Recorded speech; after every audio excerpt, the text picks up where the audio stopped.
Assalamualaikum warahmatullahi wabarakatuh. Kita terakhir kemarin sudah melaksanakan ujian semester atau PTS. Kemudian selanjutnya kita masuk ke materi lagi, yaitu materi selanjutnya. Kalau kemarin kita udah bahas tentang Bani Abbasiyah, sekarang yang akan kita bahas yaitu masih kelanjutan dari pemerintahan Islam setelah Bani Umayyah, kemudian ada Bani Umayyah II, kemudian juga ada Bani Abbasiyah.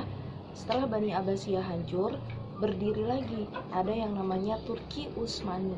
Turki Utsmani itu adalah salah satu pemerintahan Islam setelah Bani Abbasiyah.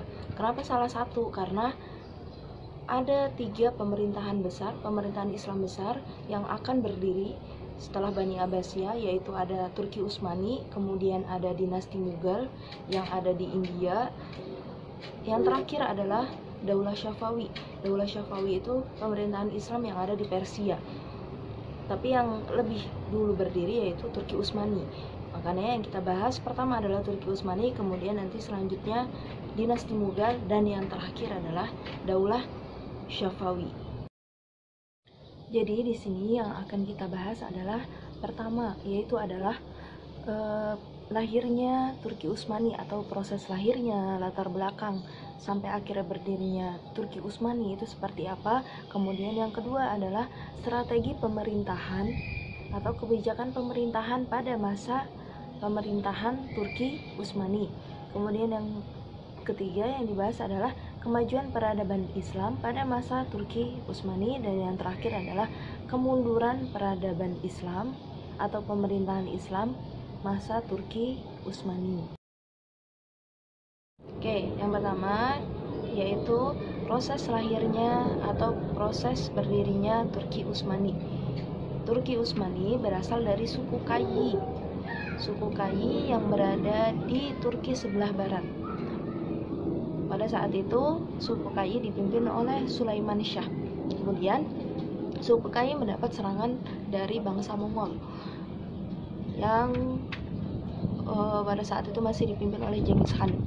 Jadi, memang bangsa Mongol ini terkenal banyak wilayah yang ditaklukkan oleh bangsa Mongol, termasuk Bani Abbasiyah sendiri dihancurkan oleh bangsa Mongol.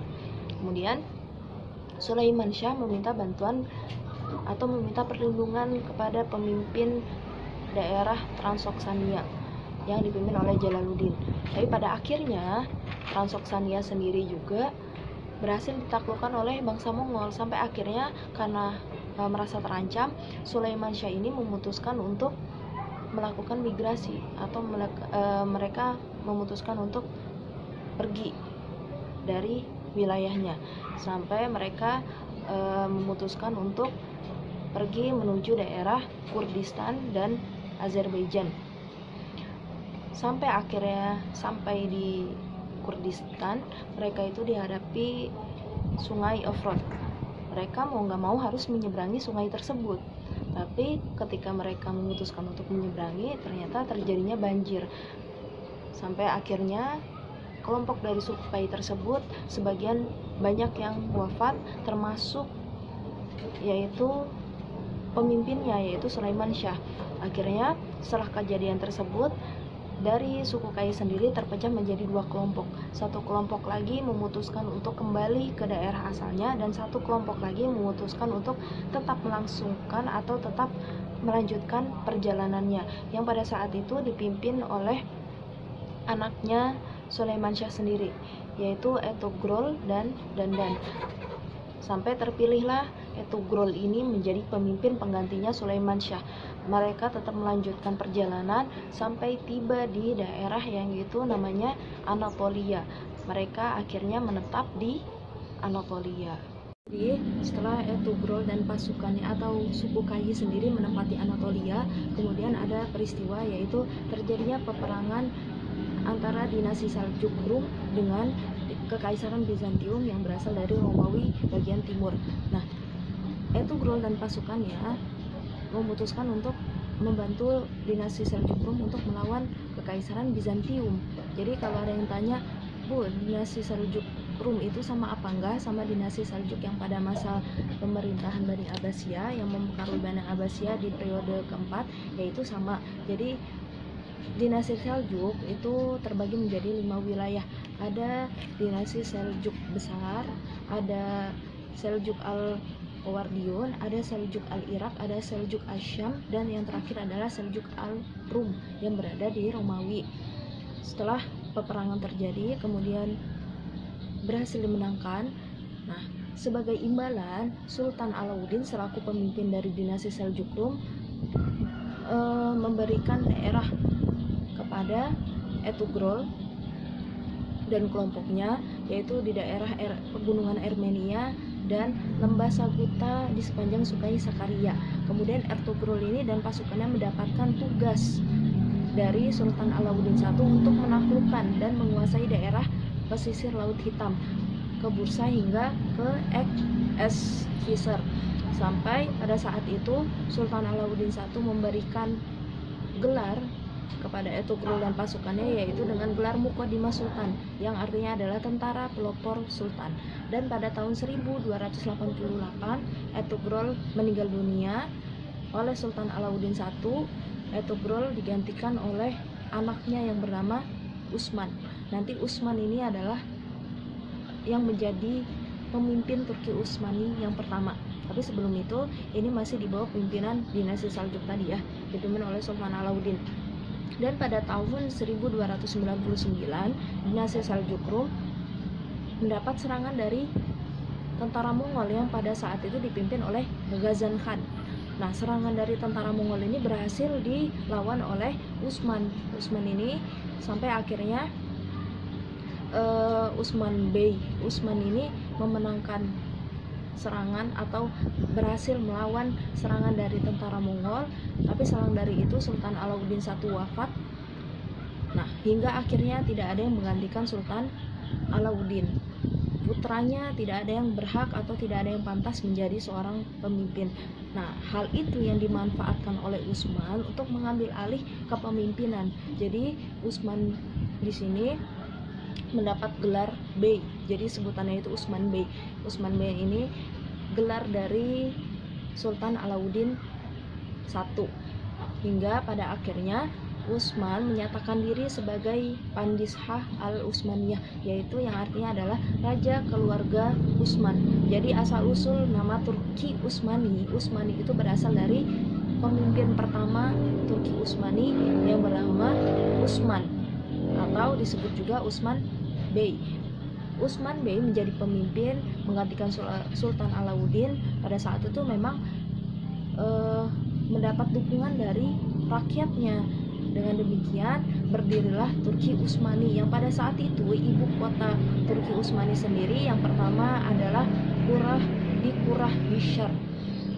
Jadi memang Turki Utsmani ini mengalami beberapa kali perpindahan ibu kota. Yang pertama ibu kotanya yaitu adalah Qurah Hisar. Jadi Turki Utsmani sendiri resmi berdiri di tahun 1299 dan dinamakan Turki Utsmani karena berada di daerah Turki Utsmaniyah, diambil dari nama pemimpin pertama. Sebenarnya banyak juga disebut dengan Kesultanan Utsmaniyah atau bisa disebut juga dengan Kekaisaran Otonom, ya kan, atau Turki Utsmani.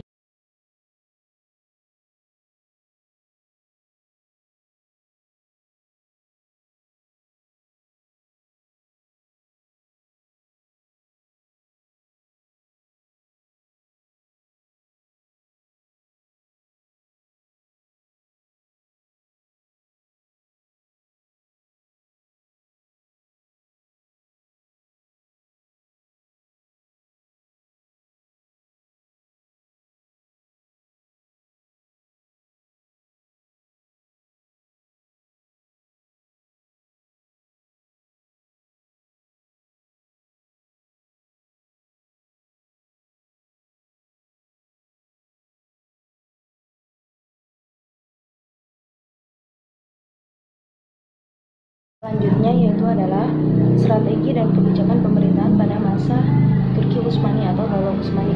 Jadi kebangkitan Turki Utsmani sendiri memang tak jauh dari pemimpin-pemimpin Turki Utsmani yang pada saat itu bisa membangun kejayaan Islam dan peradabannya. Yang pertama yang kita bahas itu adalah Utsman I atau disebut juga Utsman Bey. Utsman Bey ini dapat julukan dari Sultan Alauddin. Dan kenapa disebut Utsman I? Karena memang nanti keturunan-keturunannya ada juga pemimpin-pemimpin Turki Utsmani yang bernama Utsman. Oleh karena itu, Utsman yang pertama dapat julukan Utsman I dan nanti ada Utsman II dan selanjutnya.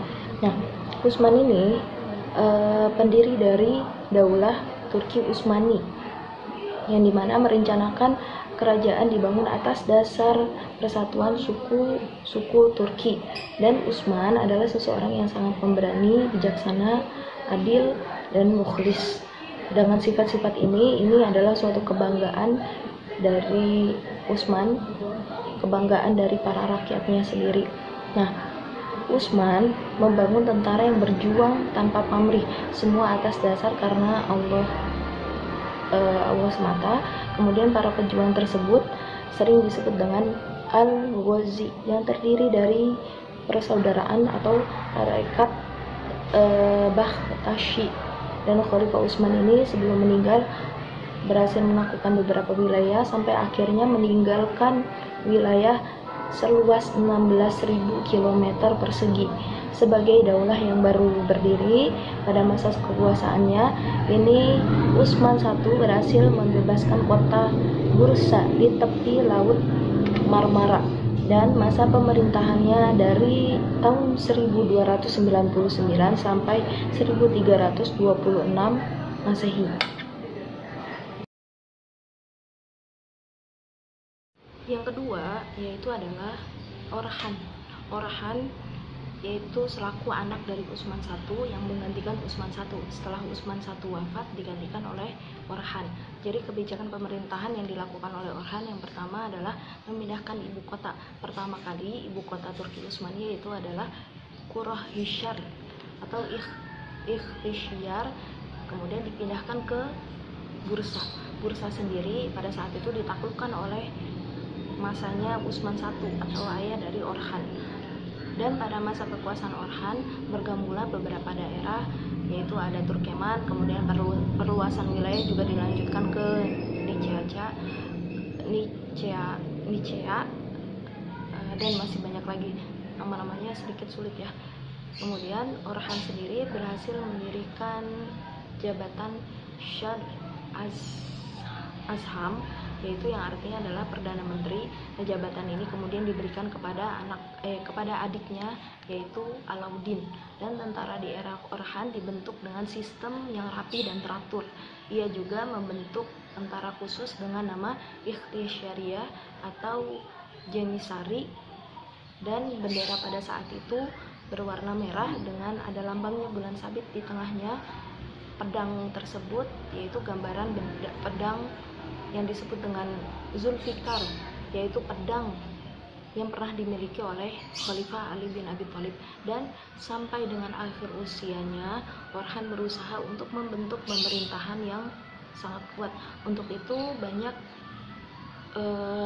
Orhan sendiri banyak membangun, kemudian menertibkan administrasi, menguatkan militer, kemudian membangun masjid-masjid dan beberapa akademik atau sekolah-sekolah ilmu pengetahuan tuh. Dan Orhan menjabat dari tahun 1326 Masehi sampai 1360.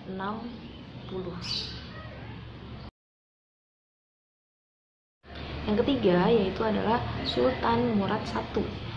Sultan Murad I ini adalah anak dari pemimpin sebelumnya yaitu Orhan. Sebutan untuk pemimpin pada masa Turki Utsmani berbeda dengan Bani Umayyah sama Bani Abbasiyah. Kalau Bani Umayyah, Bani Abbasiyah kita nyebutnya masih khalifah, tapi kalau Turki Utsmani ini biasa disebut dengan sultan. Nah, Sultan Murad I, kenapa Murad I? Karena nanti masih ada namanya Murad 2 dan 3 dan lainnya. Kemudian Murad I ini diangkat menjadi pemimpin menggantikan ayahnya, dan banyak banyak jasa atau kebijakan yang dilakukan oleh Murad I. Yang pertama, Murad I ini memang termasuk sosok yang sangat pemberani dan gemar berjihad, dermawan, tekun menjalankan agama ibadah. Kemudian dia juga sangat mencintai peraturan-peraturan yang ada dan selalu memegang teguh peraturan itu, selalu berbuat adil terhadap rakyat maupun tentaranya.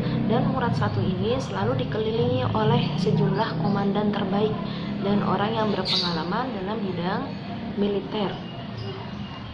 Murad I lebih utama atau yang dilakukan kebijakannya, strategi pemerintahannya atau jasa-jasanya itu lebih banyak dalam menaklukkan wilayah. Jadi banyak wilayah-wilayah yang sudah berhasil ditaklukkan oleh Sultan Murad I.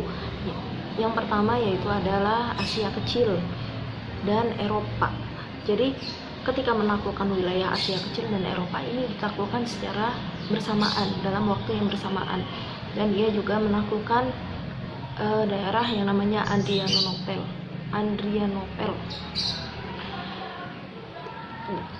Selain itu, perjuangannya dilanjutkan untuk menaklukkan beberapa wilayah, yaitu ada Macedonia, Sofia, ibu kota dari Bulgaria, dan wilayah sekitaran Yunani, bagian utara Yunani.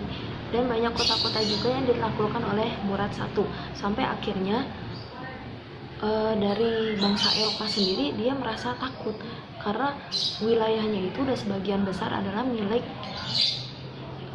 Turki Utsmani.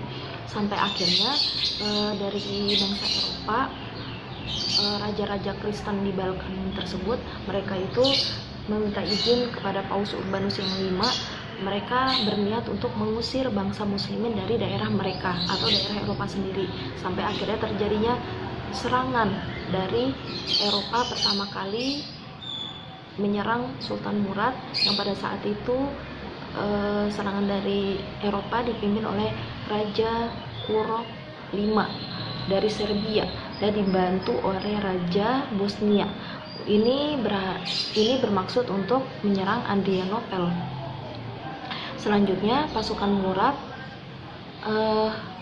merayap, maksudnya mereka memasuki kawasan Eropa Timur sampai akhirnya berhasil menaklukkan beberapa wilayah seperti Sumakov, Sofia, kemudian Monatsir, Saloniki. Kamu bisa lihat sendiri ya di peta, karena memang banyak wilayah-wilayah mungkin terdengar aneh gitu yang kita nggak tahu wilayahnya apa. Selanjutnya juga dapat menguasai Bulgaria, Serbia, Sisman, Lozan, dan masih banyak lagi sebenarnya. Kemudian Sultan Murad I pada akhirnya meninggal dan syahid dalam usia 65 tahun pada 15 Sya'ban 791 Hijriah. Dan Sultan Murad I mewarisi kekuasaan yang sangat luas, 5 kali lipat kekuasaan dari ayahnya yaitu Orhan. Banyak hal yang bisa dipetik dari kepemimpinan Sultan Murad ini. Yang pertama, menyebarkan Islam yang semakin luas di wilayah Balkan atau wilayah Eropa, dan banyak pemimpin-pemimpin mereka yang memeluk agama Islam. Kemudian yang kedua, kedaulatan Daulah Utsmani semakin dihormati dan dihargai oleh bangsa Eropa. Yang ketiga adalah pengaruh Daulah Utsmani semakin meluas sehingga syair Islam semakin berkembang. Nah, di situ sebenarnya Islam sudah kembali berjaya setelah Bani Abbasiyah hancur. Jadi yang keempat yaitu adalah Sultan Bayazid I. Setelah Sultan Murad I, Sultan Murad I ini wafat, kemudian digantikan oleh anaknya yaitu Sultan Bayazid I. Dan Sultan Bayazid I ini dia adalah seseorang yang terkenal sangat pemberani, cerdas, murah hati, dan memiliki semangat tinggi atau semangat kuat untuk menaklukkan wilayah. Jadi memang Sultan Bayazid terkenal sultan atau pemimpin yang pada saat itu sangat cepat dalam menaklukkan wilayah dan sangat memperhatikan masalah-masalah kemiliteran, dan perluasan wilayahnya ini mengarah ke wilayah-wilayah Kristen Anatolia. Dalam jangka waktu setahun, negeri-negeri ini berada dalam kekuasaan Daulah Utsmaniyah. Jadi Bayazid sendiri bergerak begitu cepat di antara dua Balkan dan Anatolia, dan juga mendapatkan gelar Yıldırım yang artinya adalah kilat. Dan Bayazid sendiri sangat besar pengaruhnya sampai akhirnya pada saat itu ada Paus Bonifacius yang sangat ketakutan ketika dapat serangan terus dari Bayazid. Nah, karena serangan ini itu memicu terjadinya perang salib yang selanjutnya. Jadi memang kan perang salib bukan hanya satu kali, beberapa kali terjadi. Nah, kemudian pada saat itu Bayazid I juga mau menaklukkan wilayah Konstantinopel, hampir saja berhasil dikuasai, tapi akhirnya batal, akhirnya nggak berhasil dikuasai. Jadi Bayazid ini mengurungkan niatnya dari penaklukan Konstantinopel karena munculnya bahaya baru terhadap Daulah Utsmaniyah. Bahaya baru itu dari mana? Ada serangan tentara Mongol di bawah pimpinan Timur Leng. Jadi nggak aneh ya kalau misalnya dari tadi tuh kita masih dengar namanya bangsa Mongol disebut-sebut, karena memang bangsa Mongol ini mereka banyak wilayah yang ditaklukkan sampai akhir.